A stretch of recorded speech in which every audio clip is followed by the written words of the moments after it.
हरे कृष्णा।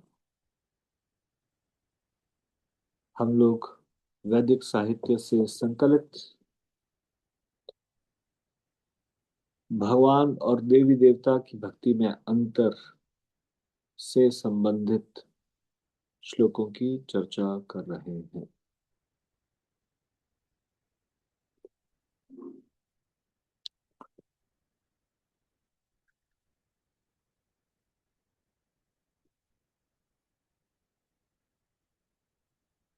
पद्म पुराण भाग 5 उत्तरखंड अध्याय 120 श्लोक संख्या 26। शिव जी और कार्तिकेय का संवाद।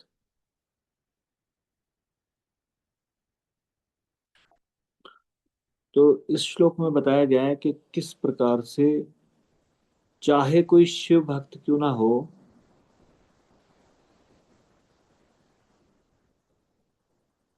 उनको भी वैष्णव की पूजा करनी चाहिए। वैष्णवों की पूजा करनी चाहिए, विष्णु भक्तों की। हम्म। और विष्णु के प्रति आदर का भाव रखना चाहिए, उनसे द्वेष नहीं करना चाहिए। तो ये श्लोक है पद्म पुराण का। यो हि माहेश्वरो भूत्वा वैष्णवं च न पूजयेत् द्वेष्टा च याति नरकम यावद इंद्राश्चतुर्दशः। अनुवाद। जो शिव भक्त होकर वैष्णवों की पूजा नहीं करता है, ऐसा वैष्णवों से द्वेष करने वाला 14 इंद्रों के काल तक नरक में निवास करता है।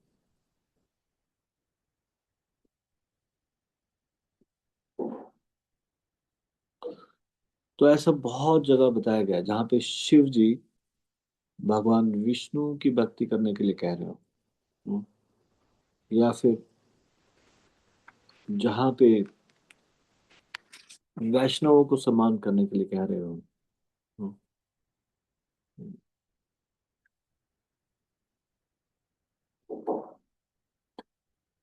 शिव जी पार्वती को कह रहे हैं विष्णु की भक्ति और विष्णु मंत्र की महिमा।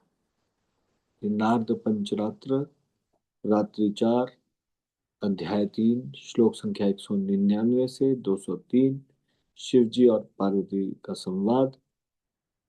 नास्ति विष्णो परम सत्यम, नास्ति विष्णो परम पदम, नास्ति विष्णो परम ज्ञानम, नास्ति मोक्षो हि ह्यवैष्णवः, नास्ति विष्णो परो मंत्रो, नास्ति विष्णो परम तपः, नास्ति विष्णो परम ध्यानम, नास्ति मंत्रो ह्यवैष्णवः। किं तस्य बहुर्भिर्मन्त्रैः, किं जपैर्बहुविस्तरैः, वाजपेयसहस्रे किं भक्तिर्यस्य जनार्दने। सर्वतीर्थमयो विष्णुः, सर्वशास्त्रमयः प्रभुः, सर्वऋतुमयो विष्णुः, सत्यं सत्यं वदाम्यहम्। आब्रह्मसार सर्वस्वं सर्वमेतन्मयोदितम्। इसका अनुवाद इस प्रकार से है। विष्णु से श्रेष्ठ कोई सत्य नहीं है, विष्णु से उच्च कोई पद नहीं है, विष्णु से श्रेष्ठ कोई ज्ञान नहीं है, वैष्णव के अतिरिक्त कोई मुक्ति प्राप्त नहीं करता। शिव जी बता रहे हैं। हम्म। मुक्ति प्राप्त करने का कौन करते हैं? वैष्णव ही प्राप्त करते हैं। जो भी देवी देवताओं की भक्ति करते हैं वो मुक्ति प्रदान नहीं करते, मुक्ति प्राप्त नहीं करते। विष्णु से श्रेष्ठ कोई मंत्र नहीं है, विष्णु से श्रेष्ठ कोई तप नहीं है, विष्णु से श्रेष्ठ कोई ध्यान नहीं है, और वैष्णव मंत्र से श्रेष्ठ कोई मंत्र नहीं है। अन्य मंत्रों की चर्चा या विस्तृत जप से क्या लाभ है? विष्णु की भक्ति करने वालों के लिए सहस्त्रों वाजपेय यज्ञों की क्या आवश्यकता है? क्योंकि प्रभु विष्णु सर्व तीर्थमय और सर्व शास्त्रमय है। मैं तुमसे सत्य सत्य कहता हूँ कि विष्णु ही सर्व यज्ञमय है। इस प्रकार मैंने तुम्हें आ ब्रह्मसार सर्वस्व बता दिया। तो हम विष्णु विष्णु जैसे कई बार सुनते हैं, तो हमको लगता है कि विष्णु भक्ति करनी चाहिए, भगवान विष्णु के बारे में बोला जा रहा है। लेकिन विष्णु तो कई सारे, कैसे? कारणोदकशाई विष्णु, गर्भोदकशाई विष्णु, क्षीरोदकशाई विष्णु। तो पहले तत्व की दृष्टि से समझते हैं। तत्व की दृष्टि से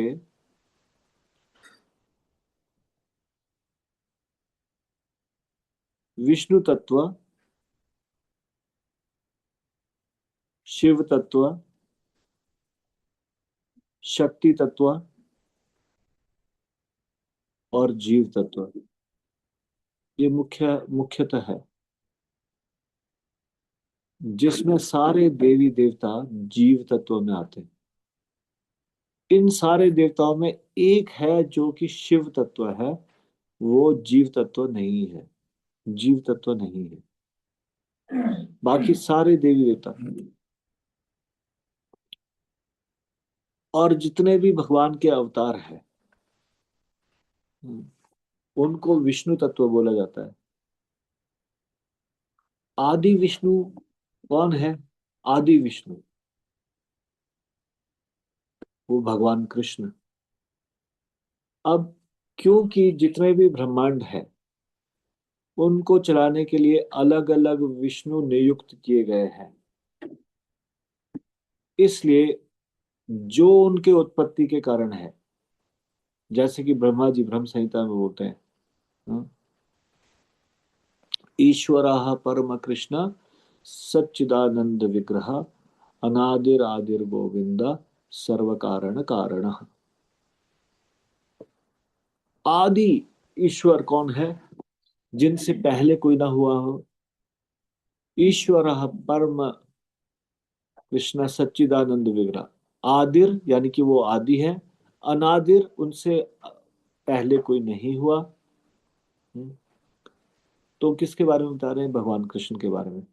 और हमने विस्तार से इसको पढ़ा भी है, चैतन्य चरितमृत में भी हमने इसकी चर्चा की थी कि प्रथम विस्तार जो अ, भगवान कृष्ण के है, वो है बलराम जी। और फिर बलराम जी से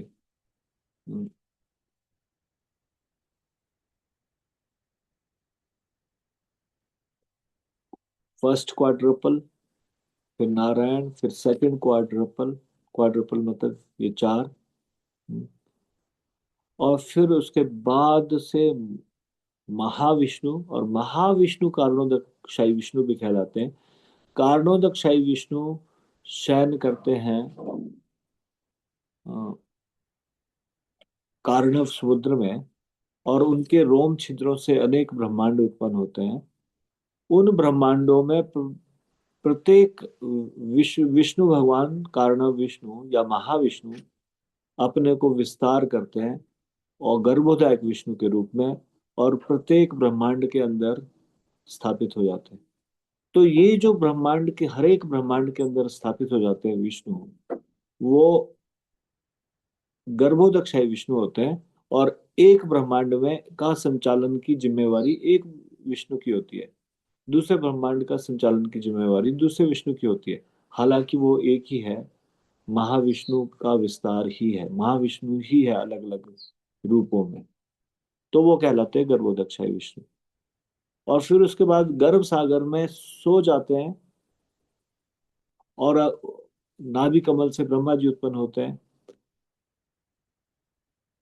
और उन्हीं का विस्तार है आगे क्षीरोदक्षाई विष्णु जो क्षीर सागर में रहते हैं। उनका जिम्मेवारी है, उनका कार्य है पूरी व्यवस्था को देखना, ब्रह्मांड की पूरी व्यवस्था को देखना। क्योंकि जो भी हम इस संसार में देवताओं दानवों का वर्णन पढ़ते हैं, वो जाते हैं, तो उनकी आउटरीच देवताओं की केवल इस ब्रह्मांड के अंदर जो विष्णु है, क्षीरोदक्षाई विष्णु, क्षीर सागर वाले, उन्हीं के पास तक पहुंचते हैं, महाविष्णु तक उनकी पहुंच नहीं है। तो इस प्रकार से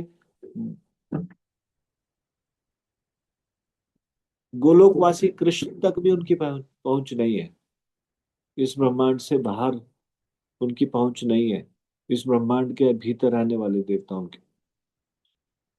तो वो विष्णु से ही संपर्क होता है। इसलिए विष्णु विष्णु विष्णु विष्णु विष्णु विष्णु यही नाम हम बार बार सुनते हैं, विष्णु। और इस ब्रह्मांड का संचालन का जिम्मा क्षीरोदक्षाई विष्णु। लेकिन क्षीरोदक्षाई विष्णु है कौन? वास्तव में तो सारे कृष्ण के ही विस्तार है, सारे के सारे कृष्ण के विस्तार है।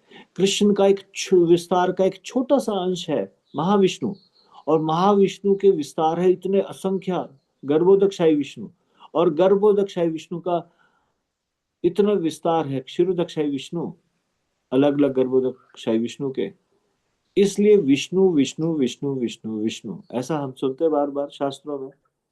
लेकिन जब हम विष्णु की भक्ति करनी चाहिए तो विष्णु तत्व, राम भी विष्णु तत्व है, कृष्ण भी विष्णु तत्व है, नरसिंह देव भी विष्णु तत्व है, वामन देव भी विष्णु तत्व है, और आदि विष्णु है कृष्ण।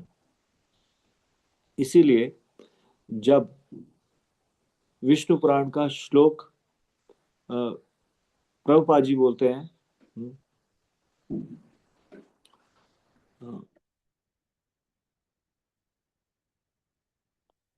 स्मर्तव्य सततम विष्णु, विस्मर्तव्य न जातुचित, सर्वे विधि निषेधोऽसुर एते यो एव किंकरा। तो इसमें बताया गया है गोल्डन रूल ऑफ भक्ति, है ना, मैंने कई बार बताया ये वाला श्लोक पहले भी क्लास में। स्मर्तव्य सततम विष्णु, स्मर्तव्य मतलब स्मरण करना चाहिए, सततम मतलब हमेशा। अब विष्णु बोला गया है, लेकिन प्रभुपाद जी इसको बताते हैं ऑलवेज रिमेम्बर कृष्णा। क्यों? क्योंकि विष्णु और कृष्ण पर्यायवाची शब्द है, पर्यायवाची शब्द है, एक ही व्यक्ति है अलग अलग स्थानों में। कारणोदकशाही के रूप में भी उन्हीं का एक विस्तार है, और गर्भोदकशाही रूप में भी कृष्ण से ही का ही एक विस्तार है, और क्षीरोदकशाही विष्णु के रूप में भी कृष्ण का ही विस्तार है। आदि रूप में कौन थे? कृष्ण।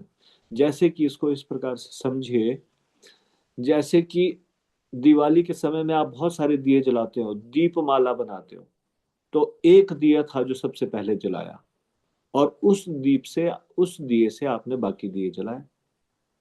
अब बाकी सारे जब जल गए तो सारे के सारे एक समान दिए जल रहे हैं, लेकिन कोई तो है जो आदि दिया है, जिससे पहला दिया, जिससे बाकी दियों को जलाया गया, हालांकि देखने में वो समान है। उसी प्रकार से भगवान कृष्ण का ही नाम है जब हम बोलते हैं, तो इसलिए हम कृष्ण तत्व, राम तत्व ऐसा नहीं बोलते, हाँ? वराह तत्व, नरसिंह तत्व ऐसा नहीं बोलते। ये सारे एक ही कैटेगरी में क्या है? विष्णु तत्व। क्या है? विष्णु तत्व। हम्म। तो विष्णु तत्व अलग है, शिव तत्व अलग है, शक्ति तत्व अलग है, और जीव तत्व अलग है। हम्म। सारे देवताओं में यहां तक कि ब्रह्मा जी भी जीव तत्व है। जब भगवान देखते हैं जो सबसे ज्यादा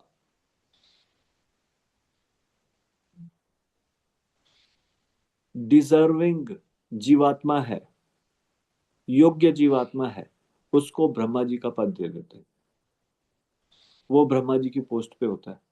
और कभी अगर उनको लगता है कोई डिजर्विंग है ही नहीं, इस बार जब सृष्टि होगी तो कोई डिजर्व नहीं कर रहा कि वो ब्रह्मा जी का पद संभाले, तब कभी कभी ऐसा होता है कि विष्णु अपना विस्तार करके ब्रह्मा जी के पद में भी बैठ जाते हैं। पर सामान्यतः क्या होता है कि ब्रह्मा जी एक जीव तत्व है, कोई हम लोगों में से कोई एक जीवात्मा, जो कि भगवान की नजरों में सबसे ज्यादा डिजर्विंग, और उनको लगा कि ये ब्रह्मा का रोल प्ले कर सकते। लेकिन फिर शिव तत्व क्या है? शिव तत्व भगवान का ही एक दूसरा स्वरूप है, और इसको इस प्रकार से चैतन्य महाप्रभु बोलते हैं कि जैसे दूध और दही एक ही चीज है, लेकिन ये समझ लीजिए कि दूध से दही बन सकता है, लेकिन दही से दूध वापस नहीं बन सकता। उसी तरह से एक समय में भगवान विष्णु बहुत जगह प्रेजेंट रह सकते हैं। तो ये जो है अभी परिवर्तित रूप में प्रेजेंट है। कौन? भगवान कृष्ण ही। जैसे भगवान विष्णु इत्यादि या जितने भी जीवात्मा ये भगवान का ही विस्तार है, वैसे ही भगवान का ही विस्तार है शिव तत्व। और फिर शक्ति तत्व क्या है? शक्ति तत्व है भगवान के वाम भाग से सबसे पहले कौन सी शक्ति निकली थी? राधा रानी। राधा रानी का ही विस्तार है सारी लक्ष्मियां।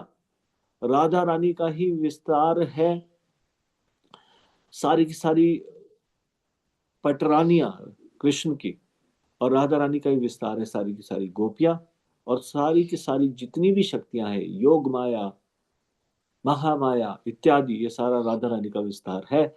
तो वो मेन शक्ति तत्व है जिससे बाकी शक्तियां उत्पन्न हुई। तो ये चार तत्व समझ लीजिए।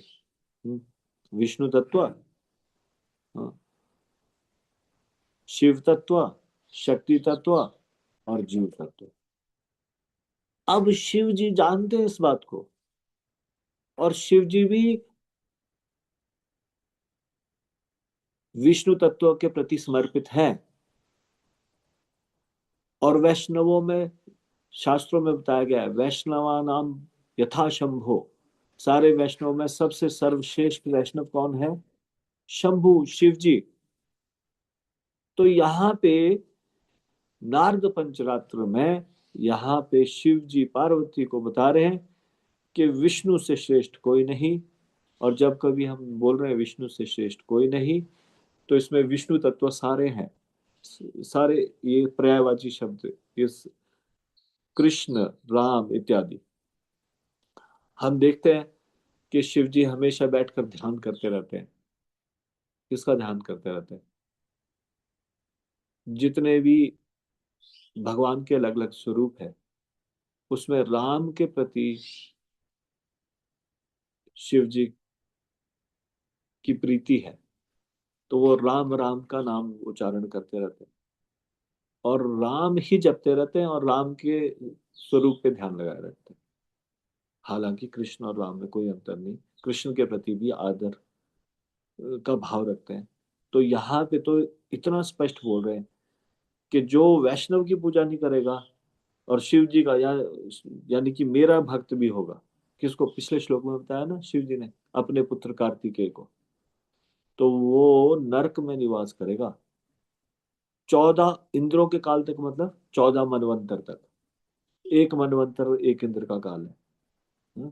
तो 14 मनवंतर मतलब ब्रह्मा जी का 12 घंटे, यानी कि पूरा ब्रह्मा जी के दिन भर, यानी कि इतना लंबा समय तक वो नरक में रहेगा। तो तो शिव जी को पता है वास्तव में क्या स्थिति है उनकी। देवताओं को भी पता है उनकी क्या स्थिति है, सबको पता है।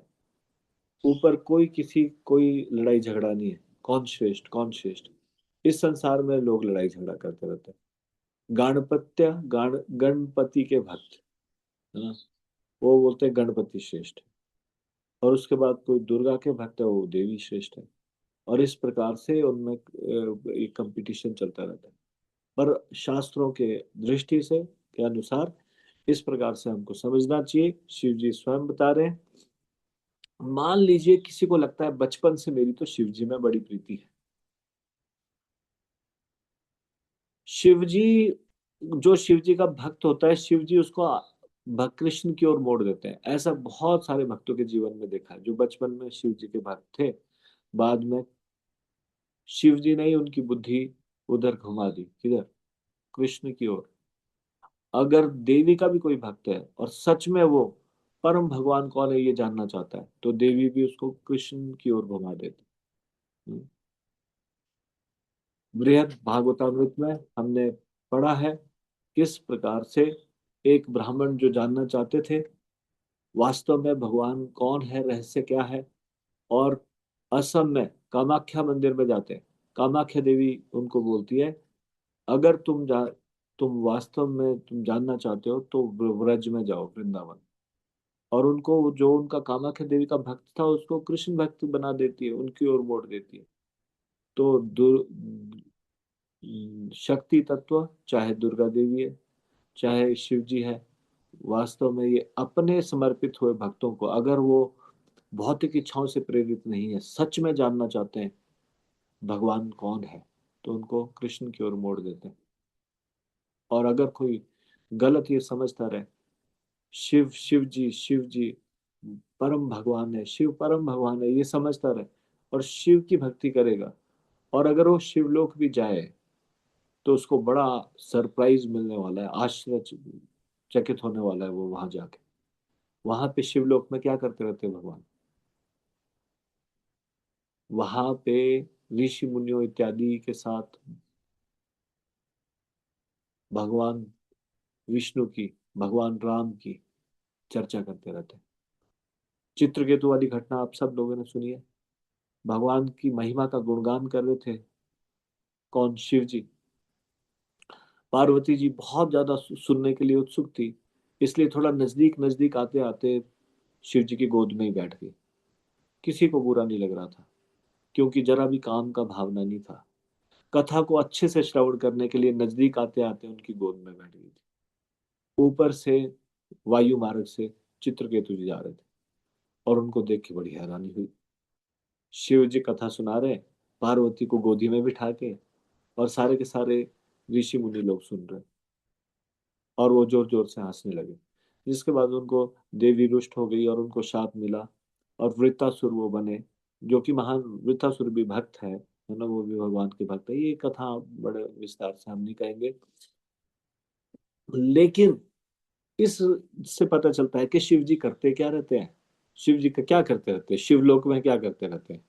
भगवान का गुणगान करते रहते हैं।